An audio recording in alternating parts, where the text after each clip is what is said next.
By now, you've probably heard the news. Overdoses have become the leading cause of accidental death in the United States. Last year, overdoses killed more people than car accidents and guns. It's tragic. It's also really hard to get good information through all the noise. Blah, blah, blah, blah. It's time to stop the drug. Rabble, rabble, rabble. Sounds complicated, right? Well, actually, no. Overdose is quite simple to understand. When someone overdoses, it means that too many receptors in their brain are filled with opioids. This causes the person to stop breathing. Now, there is one thing we can all agree on. People shouldn't die from things that are preventable, and overdose is preventable.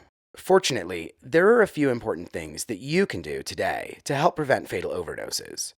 First, whether you're at risk of an opioid overdose or not, get naloxone today. If used quickly, it can reverse the fatal effects of an overdose in just moments. Naloxone works by kicking those opioids off of the receptors. Naloxone takes the place of the opioids in the brain's receptors, allowing them to begin breathing again. Some very important information.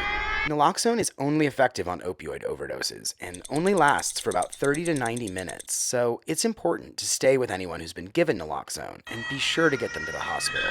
Whether you're taking prescription painkillers or heroin, the things that put you at risk of an overdose are exactly the same. That's right. They're exactly the same. You should know the 4 big risk factors. Number 1, quality. Purity among street drugs varies. Sometimes it's strong, sometimes it's not. Be sure to test a small amount first to understand which kind you have. Number 2, mixing. Mixing opioids with other drugs, like alcohol or downers, is a recipe for overdose. It's like adding gasoline to a fire. Number 3, you haven't used in a long time. If you're leaving rehab, jail, or the hospital, remember, your tolerance will be lower. This is why people leaving jail are 129 times more likely to overdose in the days after their release than other people. Number 4, using alone. Whether you're taking pills or heroin, be sure people are around in case you do overdose. It's always safer in pairs. See, I told you it's not that complicated. The secret is in knowing how to prevent and treat an overdose. And remember, get naloxone. Carry it with you always. You never know when it will save someone's life, or even your own.